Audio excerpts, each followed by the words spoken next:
Bismillahirrahmanirrahim. Assalamualaikum warahmatullahi wabarakatuh. Balik lagi kita di channel Sumber Dakwah Official. Nah, kali ini kita akan melihat pidato Pak Prabowo Subianto di acara ulang tahun Partai Golkar, Partai Beringin.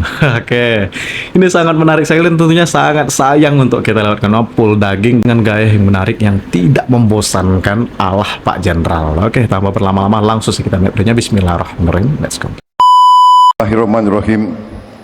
Assalamualaikum warahmatullahi wabarakatuh. Selamat malam, salam sejahtera bagi kita sekalian.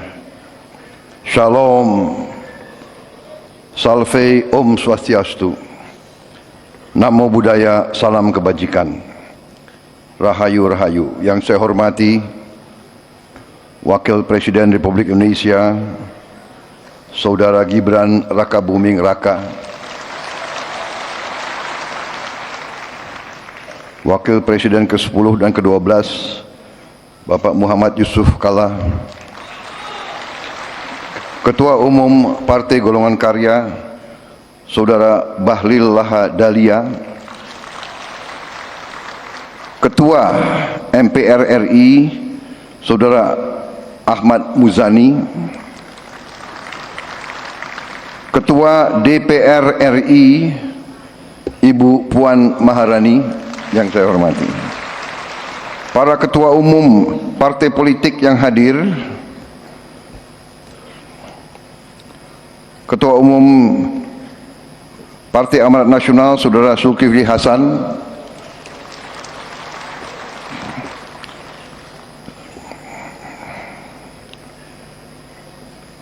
Ketua Umum Partai Demokrat Saudara Agus Harimurti Yudhoyono,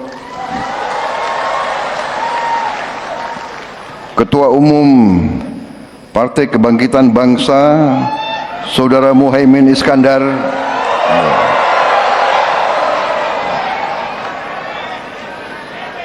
Ketua Umum Partai Nasdem yang diwakilkan, beliau berhalangan, Ketua Umum PKS Saudara Ahmad Saiku berhalangan hadir, diwakilkan.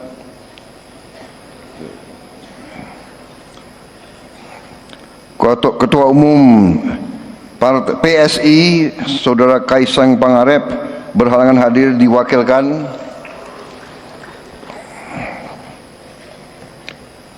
Partai Gelora Saudara Anies Mata,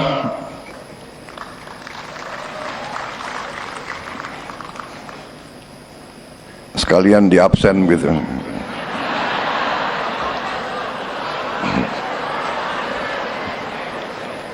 Ketua Umum Partai Prima Saudara Agus Jabu Priyono,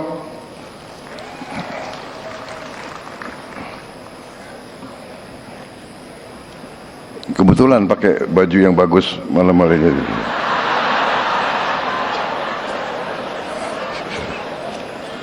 Batiknya baru beli begitu.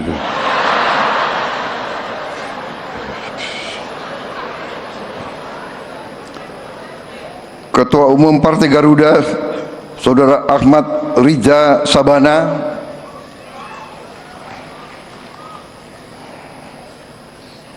PLT Ketua Umum DPP Partai PPP Partai Persatuan Pembangunan Saudara M. Mardiono,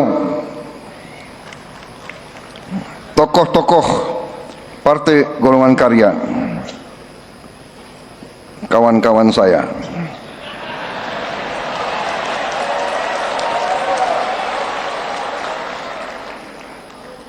Kalau begini saya ingat pantun.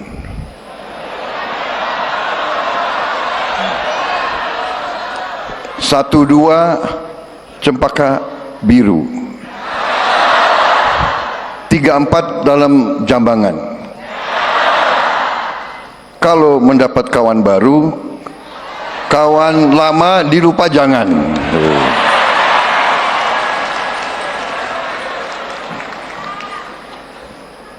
Saya juga lihat di sini banyak senior-senior.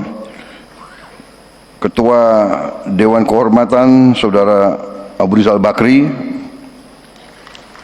Ketua Dewan Etik Saudara Muhammad Hatta, Ketua Dewan Kehormatan Saudara Akbar Tanjung yang diwakili oleh Ibu Akbar Tanjung, Ketua Dewan Pembina Saudara Agus Gumiwang, tokoh-tokoh Saudara Bambang Susatyo, Saudara Agung Laksono, Sekjen Saudara Sarmuji, Bendara Umum Saudari Sari Yuliati, para Wakil Ketua Umum, para anggota DPR RI, anggota DPRD,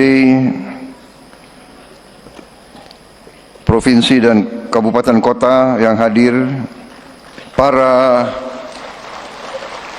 gubernur dan wakil gubernur serta bupati wali kota yang terpilih dan yang belum terpilih yang hadir, seluruh kader Partai Golkar, keluarga besar Partai Golkar di seluruh Indonesia yang saya hormati dan saya banggakan.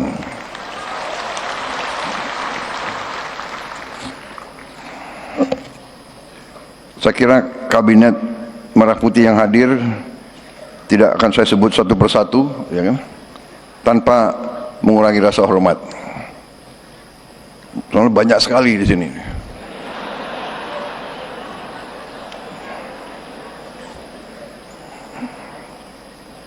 Gubernur terpilih, saya sebut saja ya, Saudara Emmanuel Malkiades Makalena dari NTT, Saudara Rudi Masud dari Kalimantan Timur, Saudara Amsar Ahmad dari Kepulauan Riau, Saudara Hidayat Arsani dari Bangka Belitung, Wakil Gubernur terpilih Bapak Erwan Setiawan dari Jawa Barat, Ibu Ida Saidah dari Gorontalo, Bapak Surya dari Sumatera Utara, Ibu Indah Damayanti Putri dari NTB. Saudara-saudara sekalian, terima kasih atas undangan untuk menghadiri peringatan hari ulang tahun ke-60 Partai Golongan Karya.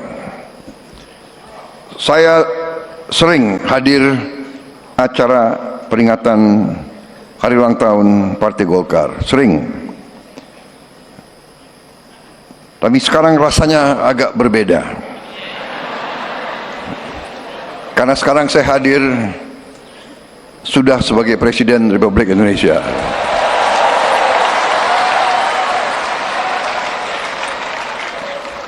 Terima kasih Partai Golkar yang mendukung, membela dan berjuang bersama saya dan Mas Gibran dalam pemilu yang baru lewat tahun 2024.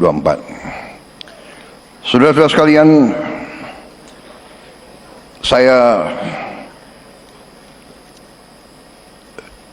senang hari ini hadir, makanya saya pakai dasi warna kuning.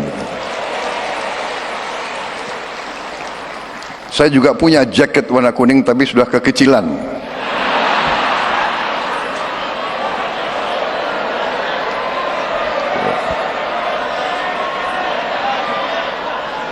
Jadi jalan tengah tadi cari sekpri, buru-buru cari apa itu dasi warna kuning.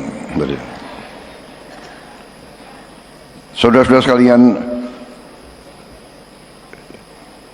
hadir hari ini, sore hari ini, saya melihat semangat yang baik, terutama dari Ketua Umum Saudara, Ketua Umum yang baru, ya. Beliau saya kenal juga tidak lama, baru-baru saja kita kenal, Pak, ya. Baru-baru saja.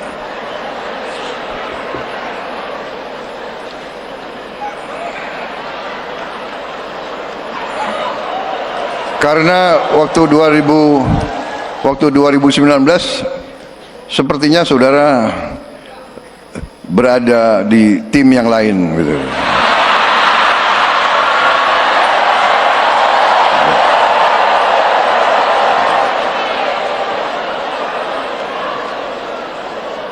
Maaf, saya lihat juga tokoh-tokoh dari PDIP hadir di sini mendampingi ketua DPR RI, saudara-saudara saya dari Indonesia bagian timur. Saudara-saudara sekalian, walaupun kenalnya belum lama,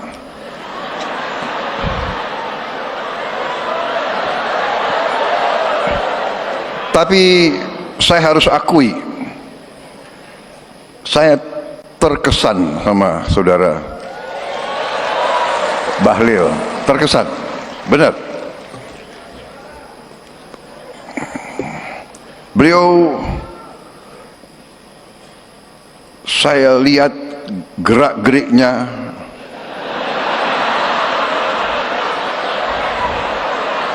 pemikirannya, ucapan-ucapannya, pandangan-pandangannya cukup meyakinkan. Nah, serius ini, serius. Waktu saya gabung dengan Pak Jokowi di kabinet Indonesia Maju, ya, kabinet beliau, kabinet Pak Jokowi, saya agak aneh juga beliau dipilih jadi Menteri Investasi. Biasanya Menteri Investasi, ya kan, itu lulusan universitas di Amerika. Iya kan? Harvard University atau Stanford atau Berkeley. Kalau nggak Amerika, minimal Inggris lah, ya kan?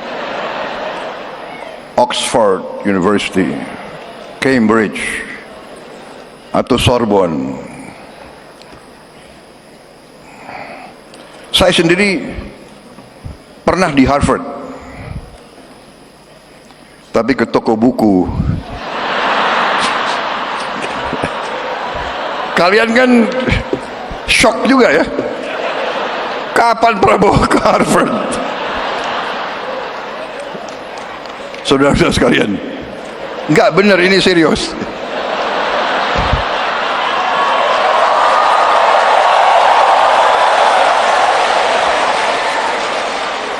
Aneh ini, kenapa Pak Jokowi milih Pak Bahlil Menteri Investasi, apalagi beliau dari Papua kan. Biasanya itu jabatannya tuh Menteri Pembangunan Desa Tertinggal gitu.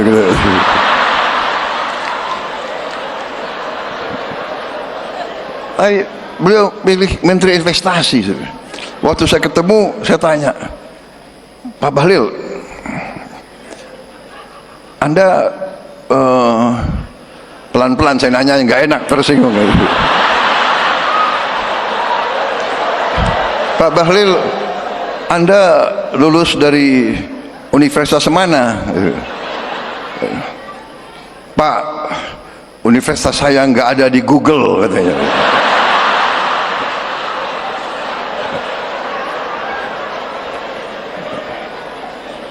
Habis itu, Anda kalau ketemu investor asing gimana? Ya kan? Saya nggak mau tanya, Anda bahasa Inggrisnya bagus nggak? Gitu kan?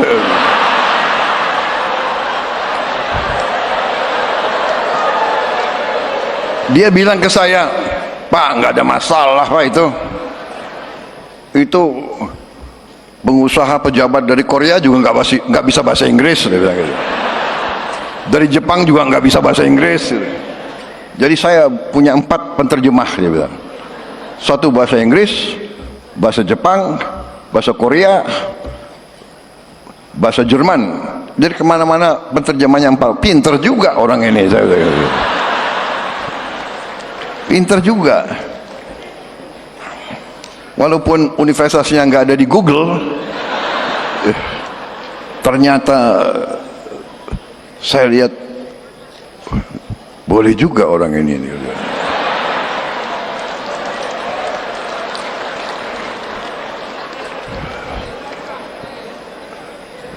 Jadi ternyata beliau besar di Fak-Fak ya. Fak-Fak itu di pantai kan. Jadi waktu kecil orang tuanya selalu kasih makan ikan. Jadi cerdas.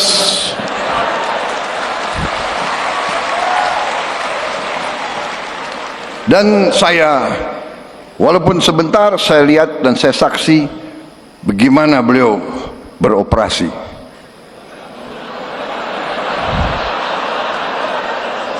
Bagaimana beliau, jadi selain beliau menteri yang sukses, terus terang aja, saya nilai sukses sebagai menteri. Dan selain sukses, beliau juga ternyata operasinya luar biasa. Operasinya loh, seorang pemimpin politik ya harus demikian, ya kan?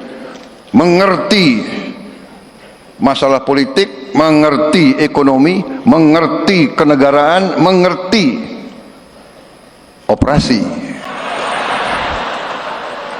Kalau enggak bisa jadi pemimpin politik. Dan ternyata penilaian saya benar. Beliau terpilih sebagai Ketua Umum Partai Golongan Karya. Dan saya melihat bahwa di atas kepintaran, di atas teknokrasi, di atas profesionalisme, yang paling penting adalah patriotisme, saudara-saudara. Menurut saya, orang yang pinter tapi tidak cinta tanah air kurang bermanfaat untuk bangsa dan negara. Orang pinter tapi tidak loyal biasanya merugikan suatu organisasi.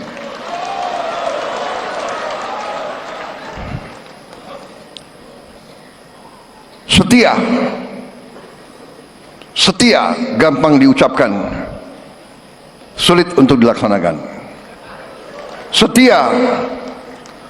Setia terutama adalah kepada bangsa, negara dan rakyat. Dan itu yang saya lihat dari saudara Bahlil. Ini bukan saya muji-muji ya, saya presiden loh.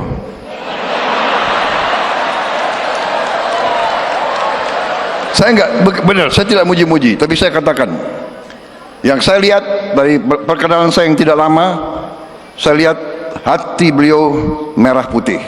Beliau cinta tanah air. Kuncinya bagi suatu bangsa, kuncinya bagi setiap partai politik, kuncinya bagi setiap organisasi, menurut saya, bermanfaat bagi negara atau tidak. Dan untuk bermanfaat bagi bangsa negara, ya harus cinta bangsa dan negara itu. Beliau Menteri Investasi, sekarang beliau Menteri ESDM. Waktu beliau Menteri Investasi, beliau di bawah kepemimpinan Pak Jokowi, beliau melakukan pekerjaan-pekerjaan yang cukup mendasar dan cukup menjangkau ke depan. Beliau merintis perencanaan hilirisasi, perencanaan yang real, bukan gagasan, bukan omon-omon saja. Ini saya ingin memberi kesaksian. Satu hari beliau bawa ke saya 26 buku, 26 buku tebel-tebel ini. Pak Prabowo, ini perencanaan hilirisasi. Dan sampai sekarang 26 buku itu menjadi panduan saya untuk melaksanakan itu. Jadi saya bukan mau muji-muji, saya tidak. Saya selalu ingin menyampaikan apa adanya. Yang baik katakanlah baik, yang benar katakanlah benar, iya kan? Jadi saudara-saudara, di sini saya sampaikan kepada Ketua Umum, kepada seluruh keluarga besar Golkar, menurut saya tidak salah saudara-saudara memiliki Ketua Umum Bahlil Lahadalia.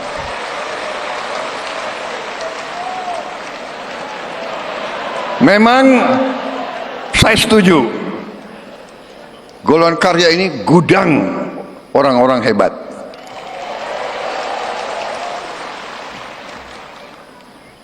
Banyak melahirkan partai-partai. Dan di kabinet ini ya memang mungkin partai yang paling banyak kadernya di kabinet ya Partai Golkar. Tapi bukan karena saya takut sama Golkar, bukan. Takut sama Golkar. Saudara kok ditakuti. Ya, tapi karena memang kader yang disodorkan baik-baik gitu loh. Ada yang disodorkan ke saya, apa itu? Menteri Kom DG, ya kan sekarang ini Kom DG kan, Ibu Mutia. Saya lihat riwayat hidupnya, lulus universitas jurusan fisika, berarti pinter nih anak ini, ya kan? Karena saya sudah presiden, saudara nggak boleh tanya fisika saya dulu nilainya berapa. Awas kalau tanya ya. Jadi ini yang diajukan orang hebat-hebat, bagaimana? Ya kan? Jadi, dan saya kira disitulah salah satu kunci kepemimpinan. Yang disodorkan harus orang yang terbaik. Dan disitulah akhirnya ya saya terima calon-calon dari Partai Golongan Karya. Dan saya lihat beliau itu tidak milih hanya konconya saja, ya kan, hanya kubunya saja, kan begitu. Di tiap partai pasti ada kubu. Di Gerindra ada kubu juga, banyak kubunya, iya kan? Banyak kok, itu biasa, gak ada masalah. Jadi itu yang saya ingin sampaikan pertama. Jadi saudara-saudara, saya merasa nyaman Golkar bersama saya. Saya merasa nyaman dengan partai-partai Koalisi Indonesia Maju. Saya merasa nyaman ada Mbak Puan di sini malam hari ini. Dan saya menghargai PDIP. Walaupun saya punya gagasan Persatuan Nasional, mau ikut-ikut Bung Karno, tapi saya menghargai bahwa untuk demokrasi mungkin perlu ada yang di luar koalisi sebagai check and balance untuk mengawasi kita. Tapi saya yakin, walaupun di luar di dalam, saya yakin di ujungnya seluruh partai politik yang di Indonesia, dalam hati mereka, hati paling dalam adalah cinta tanah air, cinta merah putih. Karena itu kita sekarang ini harus percaya diri. Jangan lagi kita mau diadu domba. Belajarlah dari sejarah. Kita terlalu lugu. Bangsa Indonesia terlalu lugu. Kita sering dibohongi. Kita harus mengoreksi diri. Lugu, bukalah semua ajaran. Bukalah buku-buku pelajaran, bukalah pelajaran nenek moyang kita sendiri. Pemimpin tidak boleh lugu. Pemimpin harus waspada, eling lan waspodo. Tidak boleh lugu. Makanya saya perlu cukup lama untuk menjadi Presiden Republik Indonesia. Saya menganggap itu sebagai bagian penggemblengan, bagian pendidikan, saudara sekalian. Sebenarnya capek juga 20 tahun, ya kan? 2004, 2009, 2014, 2019, baru tahun 24.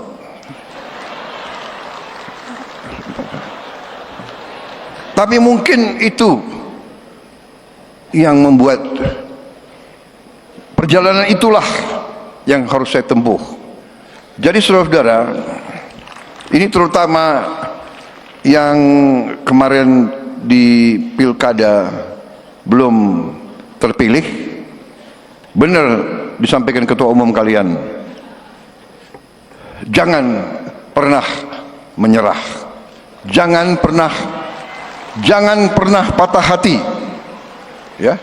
Petarung biasa, bertarung jatuh itu biasa.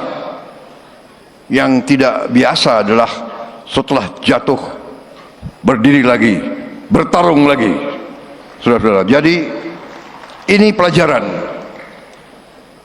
yang saya jalankan. Tapi saya sangat tertarik pemikiran Ketua Umum Partai Golkar.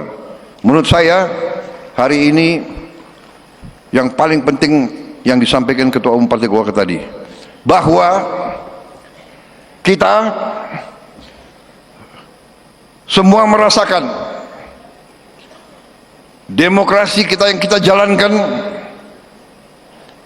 ada suatu atau ada beberapa hal yang harus kita perbaiki bersama-sama.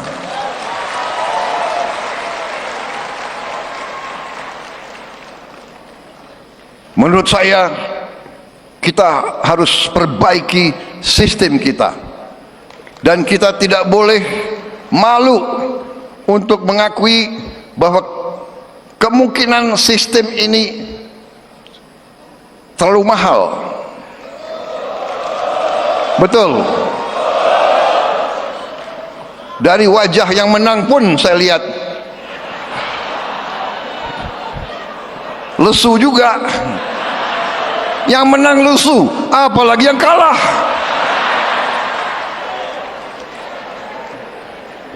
Kita harus berani mengoreksi diri. Karena itu saya hargai bahwa Ketua Umum saudara itu jeli. Itu saya katakan, beliau ini cerdas. Makanya nanti anak-anak Indonesia harus banyak makan ikan, saudara-saudara. Kembali ke yang serius ya, ini benar. Ketua Umum Partai Golkar, salah satu partai besar. Tapi menyampaikan perlu ada pemikiran memperbaiki sistem partai politik.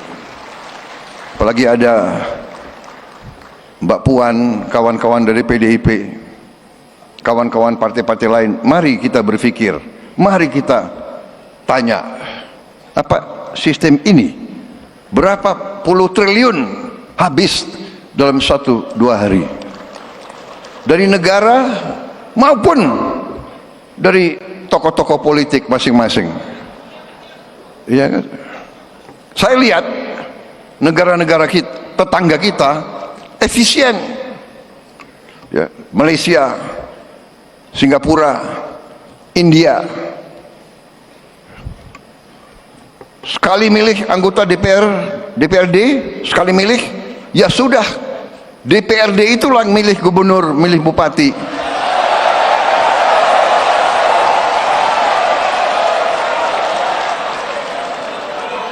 Efisien, nggak keluar duit, kayak kita kaya, bener nggak? Uang yang bisa beri makan anak-anak kita, uang yang bisa perbaiki sekolah, uang yang bisa perbaiki irigasi, uang yang bisa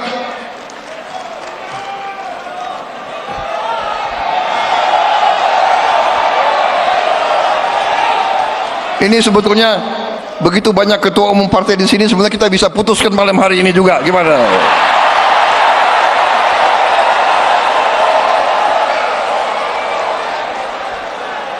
Kalau saya, ya, jangan terlalu dengar itu konsultan asing itu loh. Ya.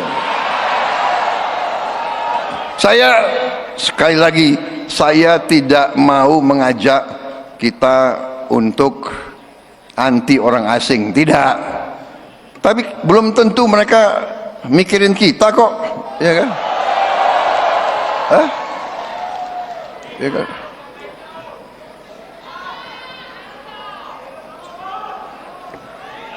Kalian harus bikin demokrasi. Ya.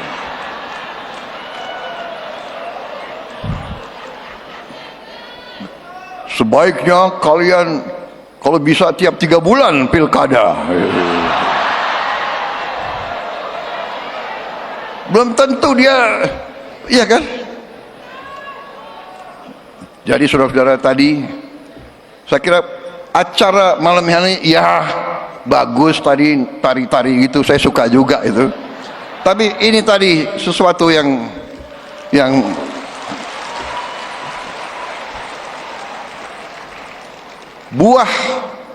buah dari acara malam hari yang paling penting tadi, keberanian seorang ketua umum partai menyampaikan sesuatu yang menjadi pembicaraan semua partai.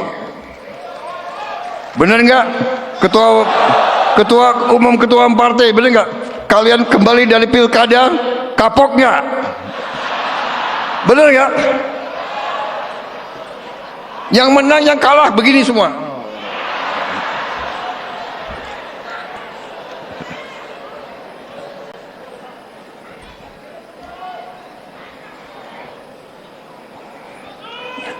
Saudara-saudara, tapi kita kemarin buktikan ya, saya pemimpin Koalisi Indonesia Maju, waktu mau mulai pilkada saya bebaskan, silakan anggota koalisi kita bebas, mau calonkan siapa bebas. Kadang-kadang kita bersatu, kadang-kadang kita berhadapan, ya kan? Golkar ngalahin Gerindra berkali-kali di beberapa tempat, nggak apa-apa, ya kan? Tapi kita kalahkan Golkar juga, nggak ada masalah, benar-benar itu. Kita sekarang yang penting yang terbaik untuk rakyat.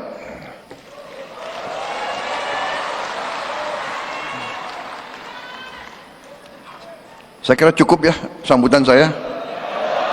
Betul, eh?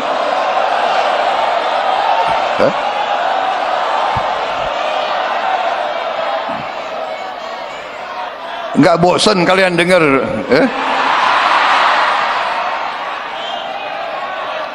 Hati-hati loh. Saya minum kopi dulu ya, boleh.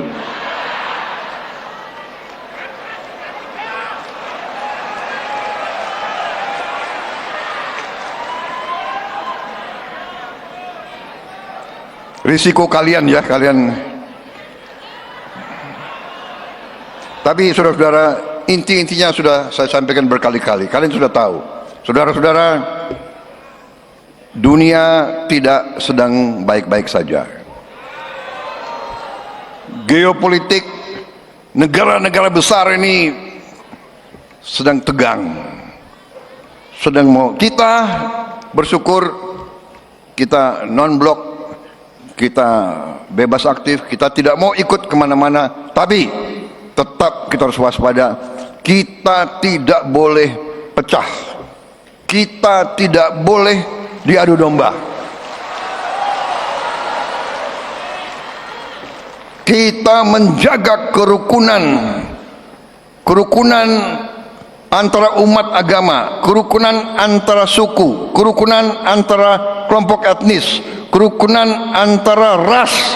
Kita tidak boleh pecah, kita tidak boleh terpancing, dan ini tanggung jawab kita semua sebagai pemimpin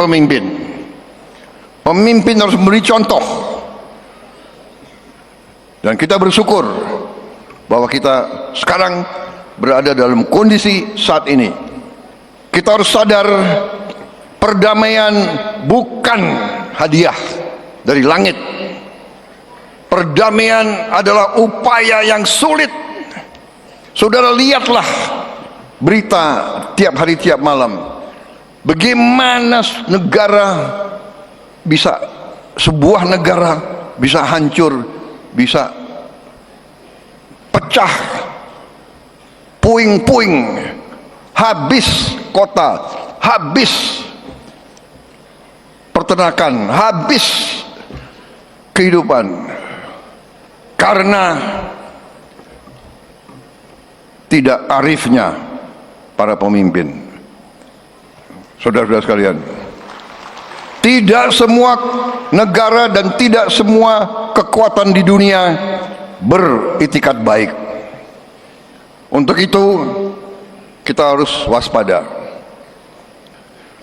Kita harus waspada. Dan kuncinya adalah kalau semua unsur pemimpin dari semua lapisan bisa rukun bersatu. Tidak berarti kita tidak beda pendapat, tapi di ujungnya kita tidak boleh bermusuhan. Saudara-saudara, saya tidak pernah mau terpancing untuk membenci. Di bidang politik kita tidak boleh sampai membenci lawan, mencaci maki, menghardik. Kembali kepada kepribadian kita, kembali ke kepribadian asli bangsa Indonesia. Dari seluruh suku,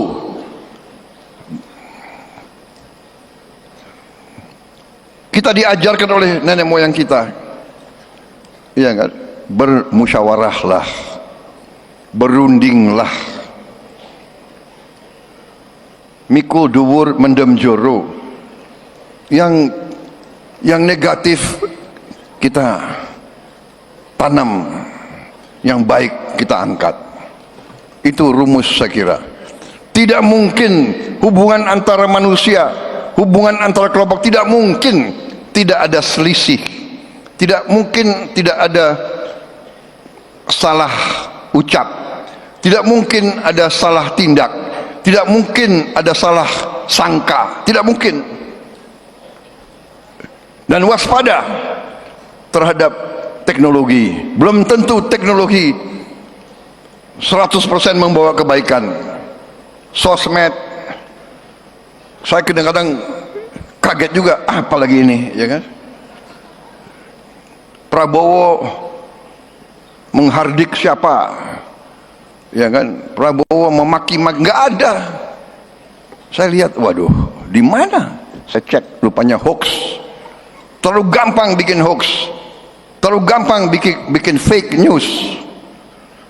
Saudara-saudara, itulah saudara-saudara saya kira ingin saya sampaikan. Di tengah ketegangan, Indonesia bersyukur banyak kekurangan kita, dan tetap kita sekarang masih banyak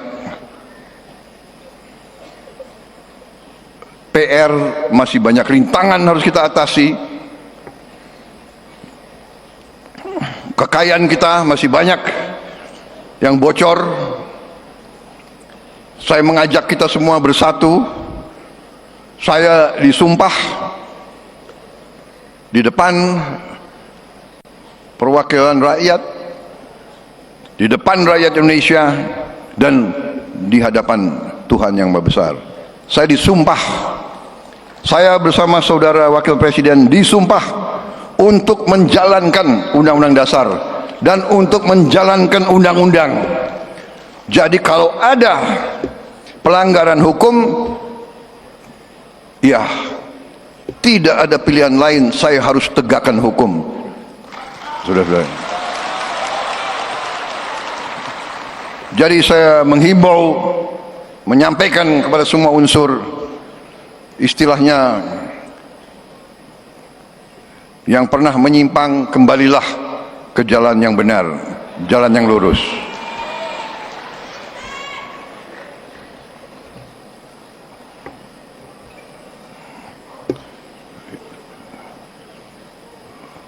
Semua unsur harus patuh sama hukum.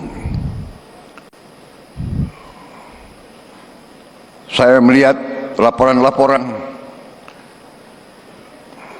terlalu banyak kekayaan kita ada yang diselundupkan keluar, illegal mining, illegal ini, illegal itu, ya, manipulasi laporan, nggak mau bayar pajak, nggak mau bayar kewajiban kepada negara, menerima fasilitas dari negara,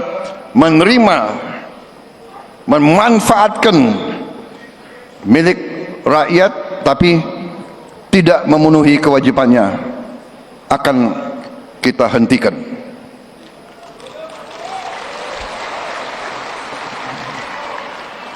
Dan saya minta dukungan seluruhnya, saya mohon dukungan Partai Golkar,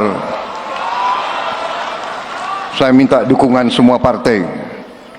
Ya, saya juga sudah sampaikan di kalangan partai saya,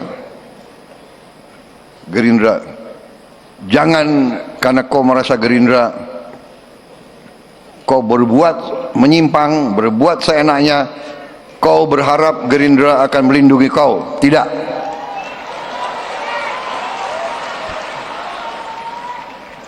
Ini semua saya sampaikan kepada yang menang-menang, gubernur, wali kota, bupati. Tanya mereka apa yang saya sampaikan waktu mereka menang. Selamat kau menang, jadi pemimpin baik, jangan korupsi. Itu saya sampaikan. Karena kalau kau mengkhianati rakyat,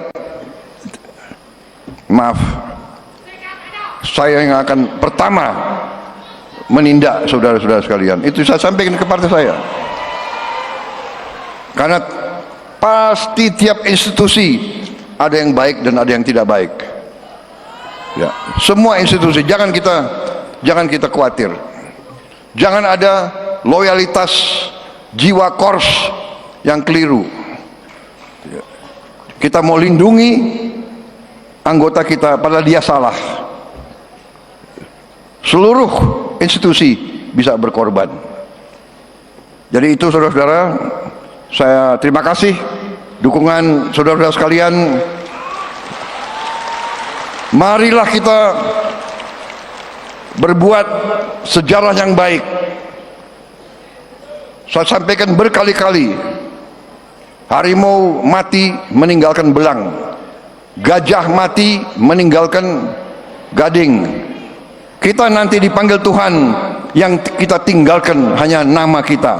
Apa nama baik atau nama tidak baik?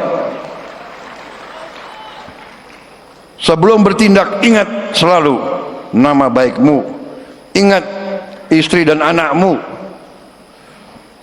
Saya sedih kalau saya lihat ada kawan saya, rekan saya, mantan senior saya, mantan junior saya ditangkap, masuk penjara. Saya sedih. Saya bertanya, bagaimana istrinya, bagaimana anaknya, bagaimana anaknya di sekolah? Bapakmu koruptor ya? Oh, bapakmu kemarin ditangkap ya? Bagaimana anaknya? Coba.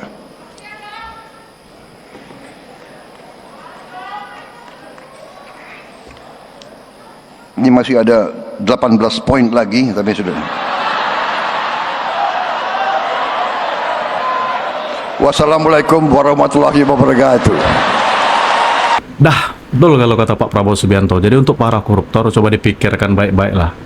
Jangan hanya karena mengejar dunia, menghalalkan segala cara dan melupakan ya nasib anak maupun istri. Jadi betul kalau kata beliau, tak terbayang nasib seorang anak koruptor di lingkungan sosial maupun di sekolahnya, dibully teman-temannya. Jadi jangan hanya karena rupiah kita mau menjadi hina di dunia maupun di akhirat. Saya sangat mendapat kata Pak Bahlil. Jadi di sini saya mulai agak terbesit Pak Jokowi memilih Pak Prabowo Subianto sebagai penerus beliau. Mungkin dua negarawan sejati ini tahu problem dan akar permasalahan negara kita, terutama di sistem demokrasi negara kita. Dan betul kalau kata Pak Prabowo Subianto, untuk yang terus ini benci atau menggiring opini atau terus menebar kebencian atau sampai ke apa itu ke kantor polisi atau apalah, sudahlah, sadarlah. Dah, saya akhiri. Tetap jaga rukun aman persatuan Indonesia. Jangan mau kita terpecah belah. Jangan mau kita diadu domba hanya karena perbedaan pilihan, apalagi kubu-kubuan. Tetap optimis dengan cara selalu berpikir positif dengan apa saja keputusan pemerintah. Wabillahi taufiq walhidayah. Wassalamualaikum warahmatullahi wabarakatuh.